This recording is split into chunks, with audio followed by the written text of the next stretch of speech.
I've been on Sativex now for about 4 months now, and it's very good. I think it's very good. It's sort of like, it just, you don't get rid of the pain, but it just sort of moves it sideways so you're not conscious of it. So it's amazing, especially with like the burning feeling. It's very good. Great. I think today it's very encouraging to hear that, because he's been working on cannabis for a long time. So if somebody benefiting from it, it's very good news. Any other questions? Please. This research you're doing here, is it just to do with problems with the eyes, or is it also to do with other progressive MS symptoms? So I think for that, the question is how do we do a trial for progressive MS? And the answer is we don't know. So the only way to do it is to do the trials. Now, they may take quite a lot of time, and what we want to do is we've got probably 15 drugs we could choose. So which ones are going to be the best ones? So what we want to do is think of ways we can test them pretty quickly. Now, if that works, we get an answer in 6 months. So then you can say, well, that one may be a good one to do for progressive MS. Now, we saw Professor G, and the idea is we will be then taking those type of drugs to do progressive MS. So we're thinking about progressive MS, it's just how we move it to the clinic quicker.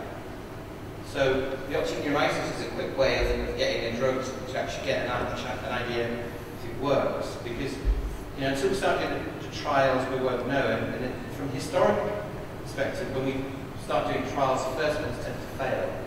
So we probably have to do a few different designs to work out how is the best way of getting a drug. But once we get an indication in these mice, for example, or this method, the mechanisms are the same throughout the central nervous system. So it will give us confidence to start using these drugs. And remember, they're already prescribable for epilepsy. And the important thing actually we found is that you don't need to take the doses that you would use for epilepsy, because it's not such an acute condition, so you're going to be able to use much less doses and hopefully reduce any of the side effects. So we're really thinking about progressive MS. This is just one way that we're trying to approach that, and how we've taken the animals to then help us think about how we approach treating human disease.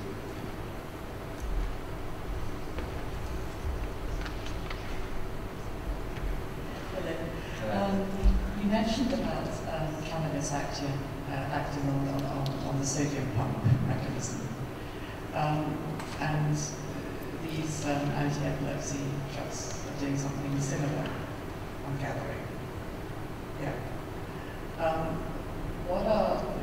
Could cannabis be used instead of these anti-epilepsy drugs to have the same effect? Quite possibly. There is a trial that's ongoing called Cupid. I don't know if any of you are involved. And we have a number of patients from the hospital in that. And that's actually just looking at that. They're giving cannabis-like drugs and asking the question whether it affects progression. And I think it's next year they'll know the answers. Yeah.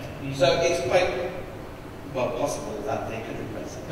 The reason why we're doing these trials was the Cupid study, for example. There's 600 patients in the trial, half are on placebo, half are on cannabis extract.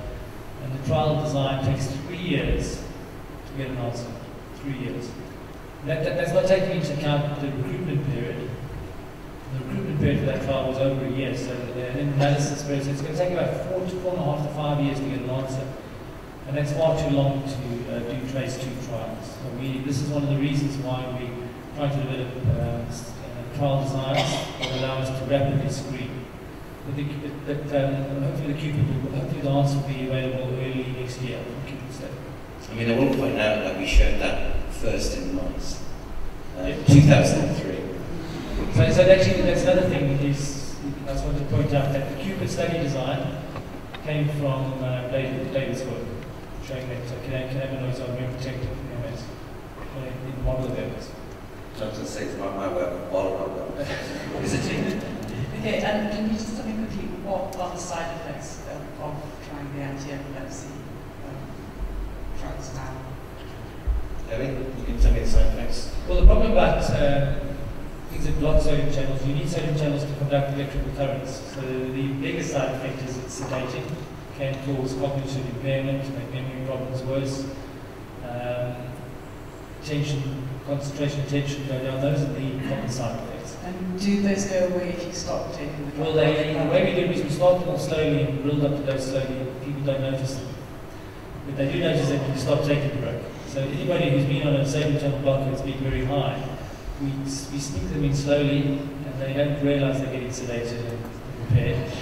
And then when we stop the drugs and take them away, they wake up. So, I mean, at the end of the day, what David and Katie haven't mentioned is the neuroprotective effects actually, we think, occur at a much lower dose than the anticonvulsive effects.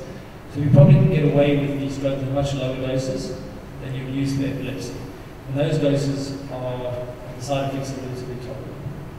And then another point is, as we understand the biology, we can probably target multiple complementary bits, so we can take the side effect profile but maximise the clinical profile. And you couldn't do that in a trial without already knowing what to do. So that's where we use the elements to try and inform.